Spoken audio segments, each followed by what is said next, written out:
Coming up on KUJH News, No Kings protests return across the nation. Zombies take over downtown Lawrence. And neighborhoods light up with new murals. Live from the studio in Stauffer, Flint, this is KUJH News. Welcome to KUJH News. I'm Lexi Urban.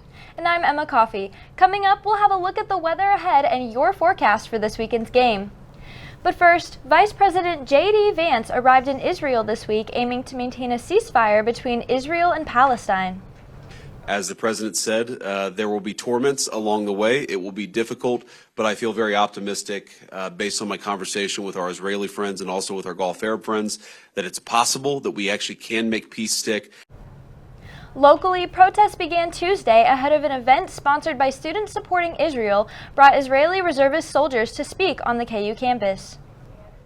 We've got live coverage tracking reaction to the event. KUJH's Clarissa Rodriguez was at Tuesday's event, and we'll have more in just a moment. First, Jude Gussie is live at Strong Hall, where the protests first started. Jude? Thanks. I am currently in front of Strong Hall, where early Tuesday afternoon a demonstration took place organized by the KU Students for Justice in Palestine, in advance of an evening event sponsored by students supporting Israel. Occupation no more! Occupation no more! Lawrence was one of numerous stops on the Combat to Campus tour, which brings reserve members of Israel's military to speak on campuses nationwide. News of this event prompted a quick response from Students for Justice in Palestine at KU. We want peace, we want freedom and liberation for all people, including ourselves. So the fact that KU is allowing that these people, these genociders, to come to campus and openly admit and create a message of hate around campus against my people is absolutely unacceptable. And tensions continued to rise later that evening. For KUJH News, I'm Jude Gustie. Back to you. Thanks, Jude. Protesters eventually made their way down to Byrd Union, where the Israeli soldiers were speaking. KUJH's Clarissa Rodriguez joins us live from the Byrd Union. Clarissa, a lot of emotions on both sides. That's right, Emma. Emotions are running high here, where students supporting Israel hosted two Israeli reservists, Guy Finkelstein and Noam Julius, as part of a national tour sharing their experience in the Israel Army. I got the chance to take a closer look at how their visit sparked strong reactions across KU's campus. For young men and women that are in your age that went to do mandatory service, and after very short training they had to go to see sites in Gaza that I don't know if even adult men or women can contain. The campus organization, Students Supporting Israel, sent out a Google form for KU students interested in the event to come listen, ask questions, and learn more about the soldiers' experiences in Israel. This is about no violence, having peace, and wanting prosperity and wanting people to be equal. And I think it's about having the truth spread and everyone knowing what's going on our side, what's going on another side, and how we can find ways to make peace within each other.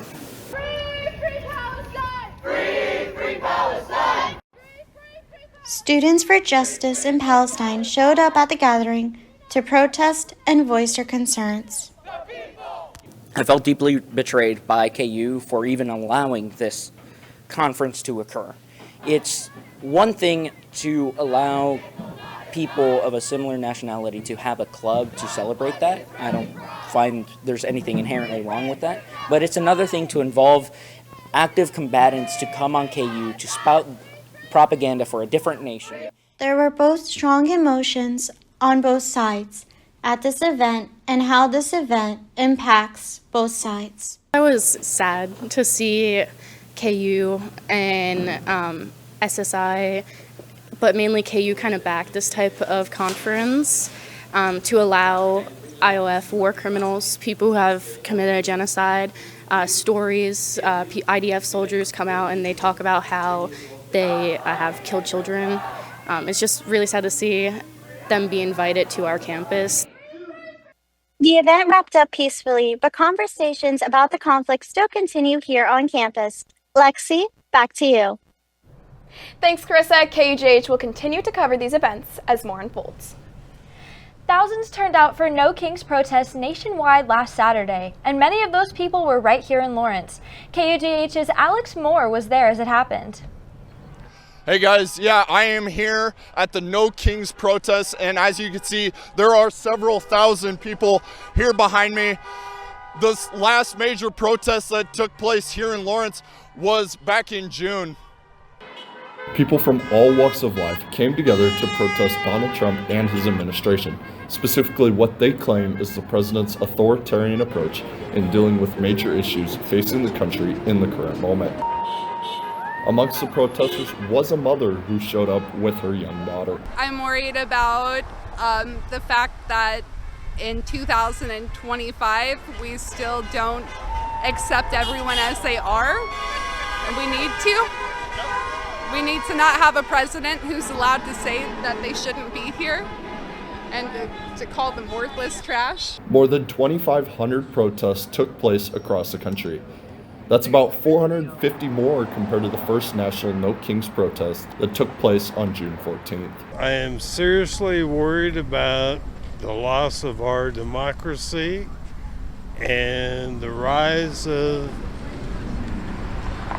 oligarchy. Protesters were also handing out flyers in support of the 50-51 movement, which is another branch of the No Kings protests. Say no kings. No keys. No kings. We are only 9 months into Donald Trump's second term in office, and it doesn't seem likely these protests will end anytime soon. For KUJH News, I'm Alex Moore. If you would like to find out more about these protests, head to nokings.org. The weather this week has finally started to cool down. KUJH weather forecaster Aiden Baugh has a first look at what's on deck for this next week. Aiden? Emma, thank you. We've got beautiful weather out there today. You may want to be exchanging those lighter jackets for something a little more heavy, a little more waterproof, but clear skies all over northeastern Kansas right now. Outside, for the time being, we've got temperatures, this is our last day near the 70s, guys, but we have a cold front making its way across the state right now. This cold front going to be dropping our temperatures considerably down into those lower 60s, upper 50s as well, bringing some chances of rain, a few chances of maybe a rumble or thunder or two, but this weekend, it's the Sunflower Showdown. I'll have your entire weather coverage coming up in just a bit. Lexi? Thanks, Aiden. We'll have more on the weather later in the show. Headlines about a Trump education compact in exchange for federal funding has university administrators worried. KUJH's Colton Kennan has more about KU's role and what that could mean for the university. Colton? The Trump administration has proposed a new compact for academic excellence. This compact would freeze federal funding to stricter policies. These include a 5-year tuition freeze, limiting international undergraduates, banning DEI and transgender policies, restraining employees from showing political views, and restricting political speech on campus. Now, there have been 9 universities who have been asked to sign this compact, 7 of which have rejected, citing threats to academic freedom. Only 2 universities, the University of Texas at Austin and Vanderbilt, have not declined. These universities have until next Monday to decide if they will go further for the pursuit of the compact. Now, KU Chancellor Douglas Gerard recently joined a last-minute White House meeting discussing the compact this Monday. He called the conversation productive, but didn't confirm whether KU was asked to sign the new proposal. Gerard also stated it was an important step toward defending a shared vision. Now, education groups warn the compact could hurt the quality and independence of higher U.S. education. Emma and Lexi, back to you. Thanks, Colton. KUJH will continue to cover developments on this story. And next week, you'll hear about how budget cuts across campus are affecting student workers. Construction continues on KU's campus as Lindley Hall undergoes a major renovation. KUJH's Emma Hill has more on the progress and how it is affecting students nearby. If you've been around Jayhawk Boulevard lately, you've probably noticed the noise and the closed sidewalks near Lindley Hall. It is all part of a multi-year renovation project that's been underway for about 18 months. The one you see right now happens to be foundation repairs. So on the north side of the building, we've got a sidewalk closed, we have a lot of dirt being moved, we've got large, dump trucks and large equipment removing dirt. But it's all to repair a foundation so that water doesn't infiltrate the building. Reisky said crews have already installed a new roof and HVAC system, replaced outdated plumbing, and will eventually remodel the interior with new classrooms and public spaces. Living right across the street in the Chi Omega sorority house, sophomore Molly Spaeth says that all the construction has made getting around campus a bit tougher. You can hear it usually from like the kitchen area or like the dining room area. And also like walking to class is a little bit difficult now because to cross the street and stuff, like you have to like kind of jaywalk and it's a little difficult and there's a lot of traffic, so it's always kind of backed up now. The current phase of foundation repairs should wrap up this spring with the full renovation set to finish in the fall of 2027. By doing a reset, we're probably going to spend in between 25 and 30 million, but save significant monies. I think when Lindley opens back up, everyone will see the value of what was done to get it back for another 30 good years of service. Now, Lindley Hall isn't the only building on campus planning to get a reset. KU officials say after this project is done, 20 Hall and the Robinson Center are next in line, all a part of a long-term goal to update campus spaces for students and faculty. Reporting for KUJH News, I'm Emma Hale. Thanks, Emma. Once renovations are complete, Lindley Hall will reopen for geology, geography, and environmental science students and staff in the fall of 2027. Coming up, Lawrence celebrates a brand new award. And the city looks for a new name for a snowplow. Stick around. For students searching for a way to stay active in an outdoorsy way, the City of Lawrence has bike trails running in every direction, and with the new bike share program, we can stay in shape as we tour the sights of our beautiful city. Clinton Lake is only a short 30-minute bike ride away from Daisy Hill and has the most incredible sunset location in all of Lawrence. Walking campus may give you the KU calves, but biking can give you the KU thighs. Bike Lawrence today. You may not hear it at first, but it's there. Our chant, rising.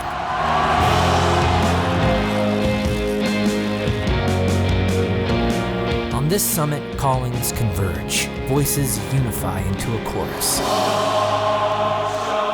that sounds out for good, for greatness. Can you hear it? Welcome back. The annual Zombie Walk has the Halloween spirit in full swing. KUJH's Ryan Grossman gives an inside look into a long-time tradition here in Lawrence.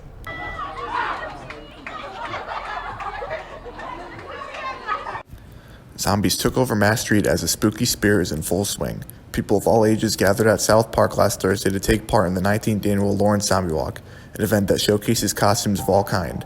Food and fun were aplenty, vendors and booths were set up, along with other festivities including music, face paint, temporary tattoos, and even a fake bloodbath station.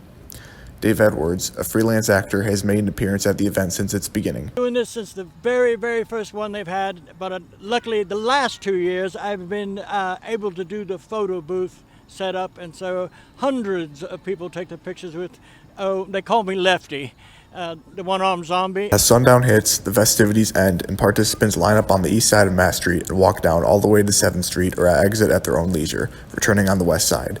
The walk galvanizes shoppers on Mass Street, sending them into a state of fright and amusement. That's one of the reasons why kids love taking part. My favorite part about walking on Mass Street is seeing if anybody will scare you, seeing how scary people's costumes are. The event is put on by the Granada and 1313 Mockingbird Lane, and all donations and benefits go towards the Lawrence Humane Society.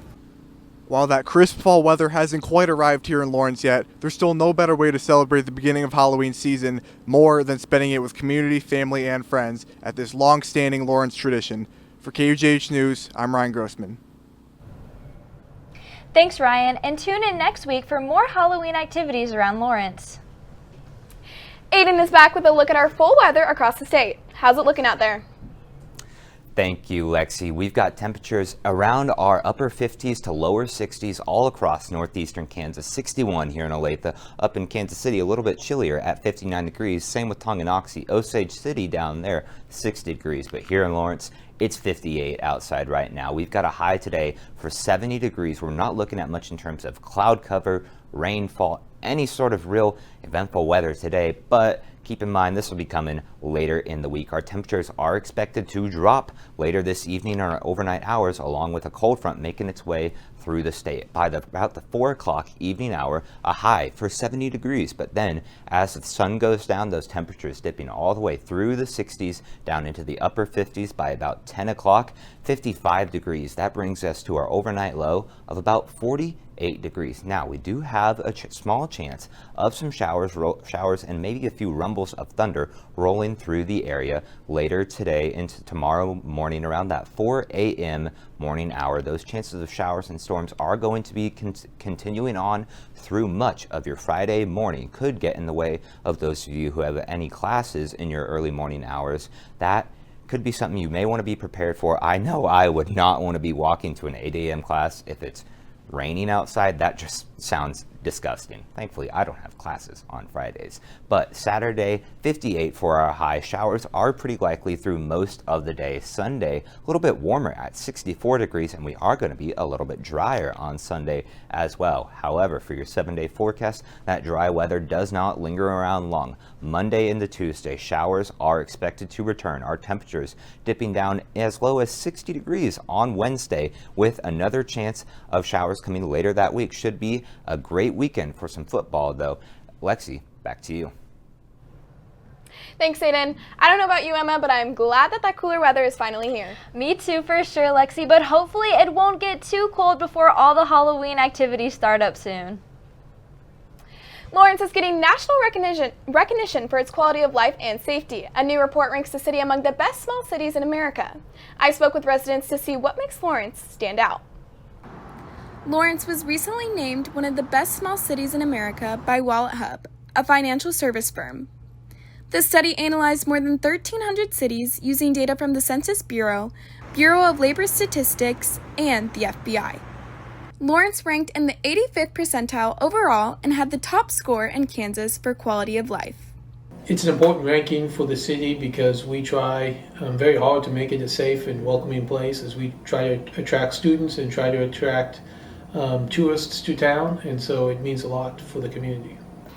The city also stood out for safety, ranking 81st in the nation, the highest of any small city in Kansas. I feel really safe living in Lawrence as a student, especially around campus and especially anywhere during the daytime. The only time that I feel maybe like a little bit unsafe is during the nighttime on any of the major streets like Mass. Residents say Lawrence's community feel and lively downtown help make it a great place to live. What makes me proud of the people, it's a great place to live. People love living here. People are proud to live here.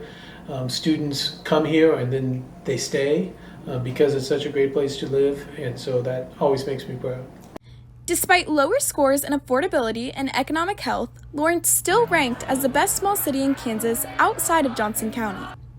Residents say it's a strong community, culture, and safety that make Lawrence feel like home. Lawrence city leaders say they hope to keep building on that success and continue improving the city's quality of life. You can read more about the rankings on WalletHub's website. The City of Lawrence is giving its website a major update for the first time in over a decade, and they're asking the Lawrence community what features they'd like to see. City officials say their goals for the site are easier navigation, creating a more modern look, and checking for local events. People had communicated with us that our website had gotten too big. It was difficult to find information. It was difficult for our team to update information. We wanted to make sure that our website was up to date and accurate. The survey is currently open until Monday, October 27th, and takes only a few minutes to fill out. You can find the survey on the current website under the news section or on the top of the screen on the homepage at lawrenceks.gov. The city's website redesign is expected to launch in April of 2026. The City of Lawrence is bringing back its snowplow naming contest for a second year. The city is once again asking residents to help name one of its snowplows, and submissions are already open. Last year was the first time Lawrence held this contest, and the winning name, Taylor Drift, quickly became a community favorite. Residents can submit their ideas online at lawrenceks.org/snow until Saturday, October 26th. After that, the city will pick a list of finalists, and the public gets to vote on their favorite from October 27th through November 2nd. The winning name will then be officially put on the snowplow and announced on November 5th, just in time for it to hit the roads this winter. Officials say the contest is a fun way to get the community involved and add some personality to Lawrence's snowy streets. Well, coming up on KUJH Sports with Coop Hannon, we've got a preview of the Sunflower Showdown. And a look at KU's volleyball successes. We'll be right back. From adversity, we rose.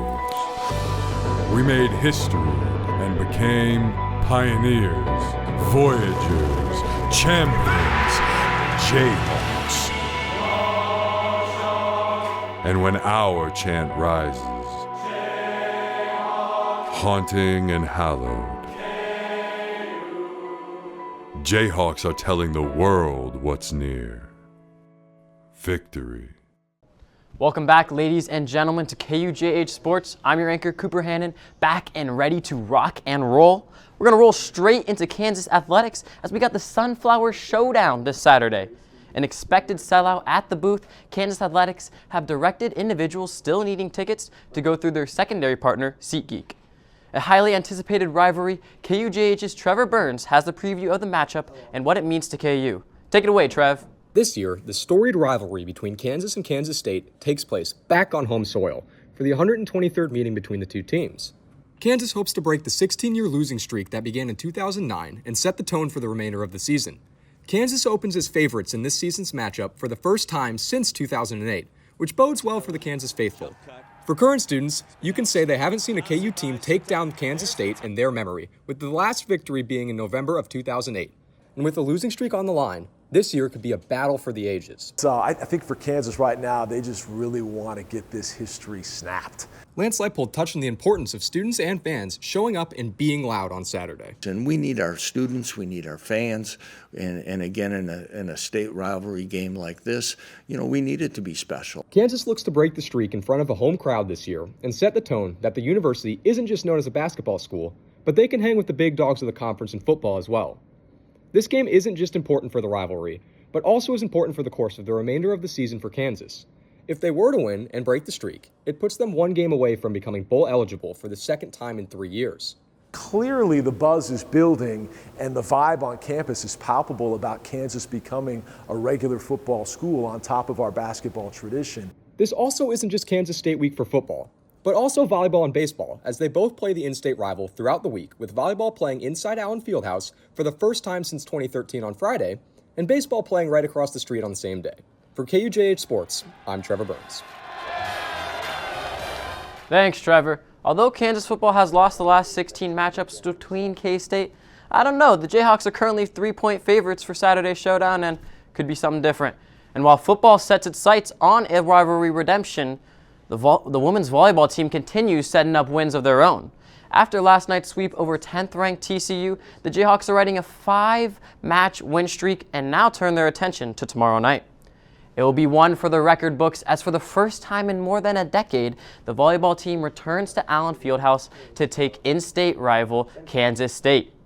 KUJH's Kay Spears has more on this story.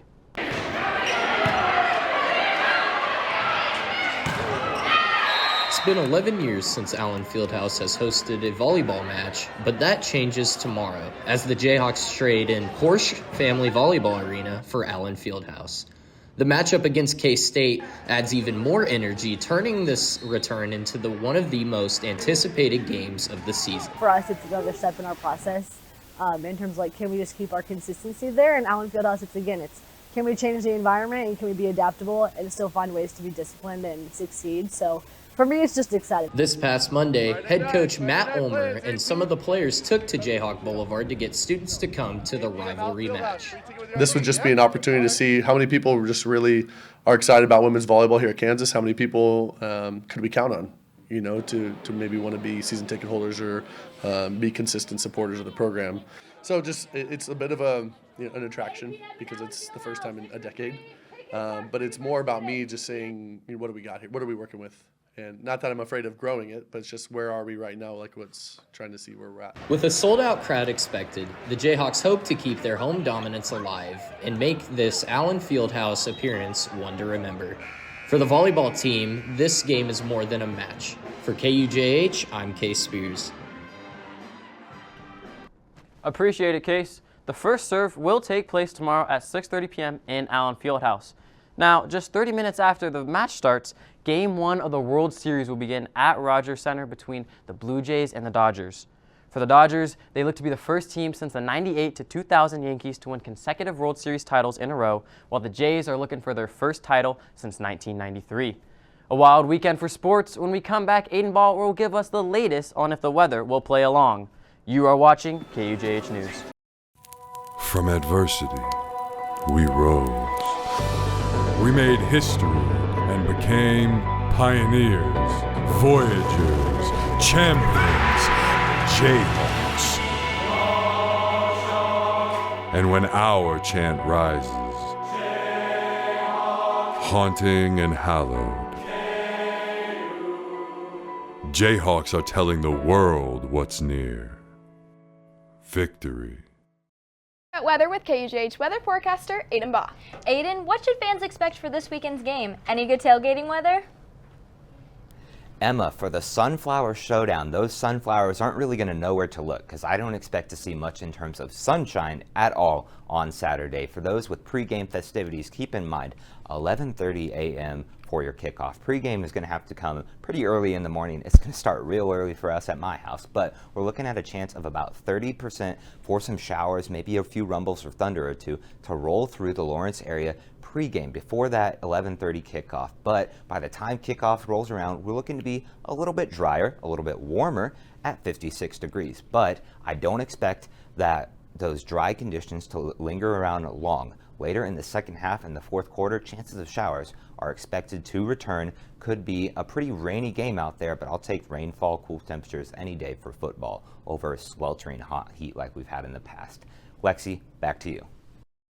Thanks, Aiden. Emma, are you going to the game this weekend? Yes, of course, Lexi, but I will definitely be bundling up with the wind and rain we're expecting to get. I will too. Hopefully we can pull off a win, so standing out in the weather will be worth it. Local artists are using color and creativity to transform walls and tunnels across town. I got to see how murals in Lawrence are helping to repaint the community. It's hard to miss the colorful murals splashed all over Lawrence, as local artists are working to turn previously blank or graffiti-covered spaces into works of art. For many, it starts with an opportunity to turn their visions into community landmarks. Sometimes having a relationship with an organization that owns a building is one thing. There are other opportunities, whether it be like an arts grant, where an artist has a project already in mind and they get funded for it. These murals showcase everything from nature to indigenous culture and American history to Lawrence's creativity and pride. For some artists, their pieces are bringing a connection to the community. The more that the community buys into a mural, if they're involved in that process, they're going to take ownership of it, and I think the more people that are involved in that process, the higher likelihood that it'll be kept up and deter potential damage. As murals become a growing part of Lawrence, they're not just beautifying walls, they're helping to represent the city's identity. My hope is that through some of the public art, we can gain new understandings about who we are and what we want to become. These murals are just some of several that have transformed Lawrence, proving that a splash of paint can make a big difference in how a city looks and feels. Many of these murals can be found around downtown Lawrence and on neighborhood and business walls around the city. Local artists say that they hope the projects continue to inspire more community connections. If you want to find a list of murals and sculptures all around Lawrence, check out the website below. Well, that's all we have for you this morning. Check out KUJH on TikTok, Instagram for exclusive content, and keep up to date on the latest stories at KUJHNews.com.